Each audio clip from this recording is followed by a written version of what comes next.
জামায়াতে ইসলামী নিয়ে জনাব রাহিদ ইসলামের যে স্ট্যাটাস, তারপর জামায়াতের সাথে একটা বেশ বড় যুদ্ধ শুরু হতে পারে এটা অনুমান করা গিয়েছিল এবং সেটা ঘটছে।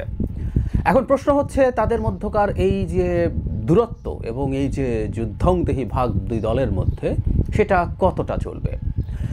জনাব রাহিদ ইসলামের বক্তব্যের পর জামায়াত একটা অফিসিয়াল স্টেটমেন্ট দিয়েছিল এবং সেই অফিসিয়াল স্টেটমেন্টটা বেশ স্ট্রংলি বালখিল্য টাইপের শব্দ ব্যবহার করেছেন। সুতরাং জনাব রাহিদ ইসলামের বক্তব্যের এক ধরনের জবাব দেওয়া হয়ে গিয়েছিল, কিন্তু আমরা দেখছি জামায়াতের গুরুত্বপূর্ণ নেতাও অত্যন্ত আক্রমণাত্মক ভাষায় এনসিপিকে আক্রমণ করছেন, খুবই আক্রমণাত্মক।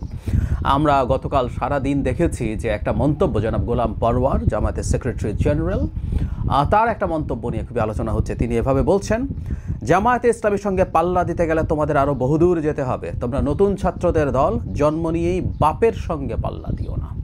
একদম স্পষ্ট কথাবার্তা বলছেন। এছাড়া তারা বিএনপিকেও তিনি খুবই কঠোর সমালোচনা করছেন এবং আওয়ামী লীগের সুর শোনা যাচ্ছে বলছেন। এই ধরনের আলাপও তিনি মাঠে আনছেন। যদিও ফ্যাসিজম আসলে কার চরিত্রে আছে সেটা আমার একটা ডিফারেন্ট আর্গুমেন্ট আছে, আমি সেটা নিয়ে কথা বলেছি। আমি আবারও বলবো, জামায়াত এবং শিবির র্যাদার ফ্যাসিস্ট আচরণ করছে, সেই জায়গায় পরে আসবো। ছাত্রদের দল সম্পর্কে তিনি বলছেন, নতুন গঠিত ছাত্রদের একটি দলের নেতা দুঃখজনক একটি স্ট্যাটাস দিয়ে সমালোচনা করেছেন। তিনি বলেছেন, জামায়াত ইসলামী সংস্কার চায় না, সংস্কার নতুন সংবিধান সংলাপে ভূমিকা রাখেনি, অথচ ঐক্যমত্য কমিশনে লিখিতভাবে 6টি সংস্কার প্রস্তাবের মধ্যে আমরাই প্রথম পূর্ণাঙ্গ রিপোর্ট দিয়েছি। তারা চাচ্ছেন আমরা যেন তাদের সমালোচনা করি, কিন্তু কেউ তো তাদের নামই নিচ্ছেন না।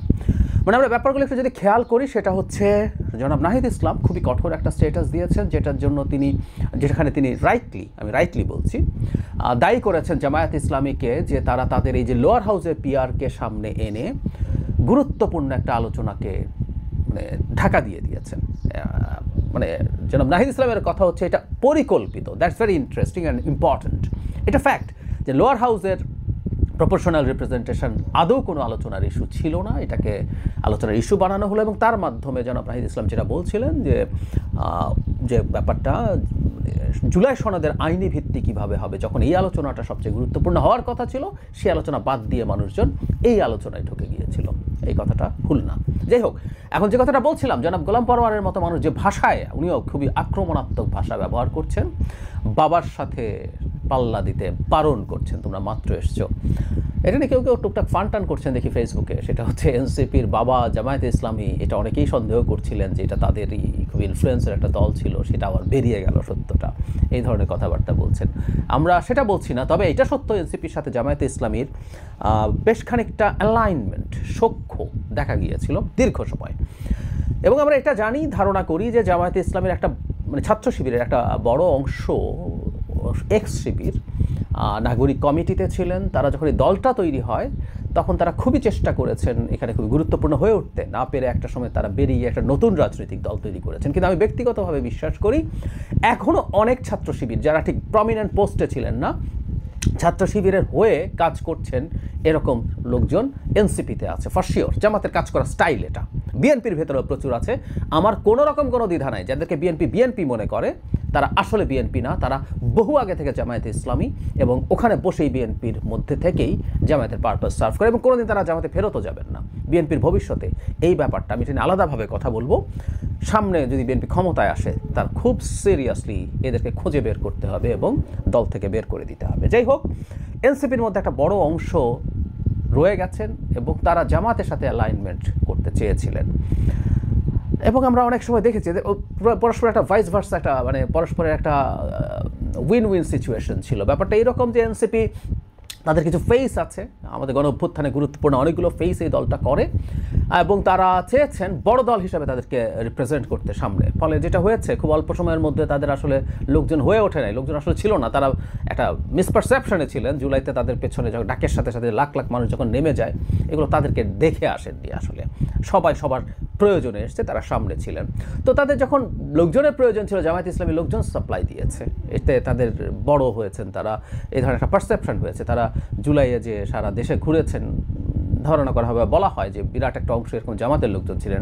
যখন জামাতের লোকজন তাদের সাথে থাকেন না, আমি ভুল না করলে পয়লা বৈশাখের সময় এরকম একটা প্রোগ্রামে অলমোস্ট লোকজন ছিলেন না।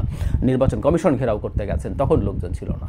আবার আওয়ামী লীগ যখন নিষিদ্ধ করতে গেছে, তখন জামাত যখন আসলো, মোটামুটি লোকজন দেখা গেছে। সো এই ধরনের একটা উইন উইন সিচুয়েশন, একজন একজনের প্রয়োজন মেটাচ্ছেন, এই ধরনের সিম্বায়োটিক একটা রিলেশনশিপ ছিল কিন্তু এটা এখন অ্যাপারেন্টলি ভেঙে গেছে বলে মনে হয়। জামাতের জন্য এনসিপি খুবই গুরুত্বপূর্ণ। একটা হচ্ছে একটা মধ্যপন্থী দল তাদের জোটে আছে, আর ওই যে ওই ফেজগুলোকে ব্যবহার করতে পারা। এখন প্রশ্নটা হচ্ছে এই যে ভাঙন দেখা গেল, এটা কি ফরএভার হয়ে গেল কিনা, বা অ্যাটলিস্ট এই ইলেকশনের আগে এই ভাঙন আর জোড়া লাগবে না, এই পরিস্থিতি হলো কিনা। আজানা পারোয়ার যেভাবে অ্যাটাক করছেন এবং এনসিপির লোকজনকে আমি টিভিতে টক শোতে যেভাবে আক্রমণ করতে দেখছি, পাল্টা জবাব দিতে দেখছি, তাতে মনে হয় যে এটা রেটরিকের পর্যায়ে আসলে নাই। এবং আমি বাইরে যা ঘটছে, জনাব নাহিদ ইসলামের এই যে স্ট্যাটাস, সেটাকে নিয়েও কিন্তু আমি একই কথা বলেছিলাম যে এই কথাগুলো মানে র্যাশনাল, এগুলো খুবই যৌক্তিক কথা, খুবই ভিত্তি আছে বলে মনে করি। কিন্তু উনি জামাত 4 মাস ধরে শোরগোল করার পর লোয়ার হাউসের পিয়ার নিয়ে এখন কেন? জামাত বিট্রে করেছে, জুলাই সনদ সাইন করেছে, 1 2 হচ্ছে এনসিপিতে সম্ভবত এই আলোচনা ফাইনাল হয়েছে যে তারা যদি নির্বাচনে যান তাদের সমঝোতা সম্ভবত বিএনপির সাথে করতে যাচ্ছেন। সেই কারণে আমি মনে করি সামনের দিনগুলোতে এই আক্রমণ পাল্টা আক্রমণ আরও বাড়বে, এবং এই নির্বাচনের আগে অন্তত জামায়াতের সাথে এনসিপির অ্যালাইনমেন্ট হচ্ছে না। জনাব পারোয়ার যে ভাষায় কথা বলছেন তাদের অফিসিয়াল স্টেটমেন্টের পরও, তাতে মনে হয় যে এটা জের আরও দীর্ঘ সময় চলবে। কারণ এই রিয়াকশানে স্টুডেন্টরা তারা তরুণতর, তারা আরও বেশি ইমোশনাল, তারা আরও বেশি অ্যাগ্রেসিভ হতে পারে, তারা আবার বক্তব্য দিতে পারেন, আবার পাল্টা বক্তব্য আসবে, এই চলতে পারে। তারপরেও একটা কথা বলা হয় যে রাজনীতিতে শেষ কথা বলে কিছু নেই, সেই সম্ভাবনা থেকেই যায়, উড়িয়ে দেওয়া যায় না। কারণ বিএনপির সাথে যদি খুব ভালো নেগোসিয়েশন এনসিপি করতে না পারে, তখন আবার এই আলোচনা জামাতের সাথে কিছু হয় কিনা হতে পারে। আমি অনেক আগে থেকে একটা কথা বলছি যে বিএনপি ইস্যু না, এইরকম রিসেন্ট ক্রাইসিসও ইস্যু না। যদি জুলাই সনদের ব্যাপারে ক্রাইসিস নাও হতো, মধ্যপন্থী একটা দল হিসেবে জামাতের নেতৃত্বে একটা ইসলামী জোটের মধ্যে এনসিপি গেলে তার আইডেন্টিটির ক্রাইসিস হবে। এটা এনসিপির মনে রাখা উচিত।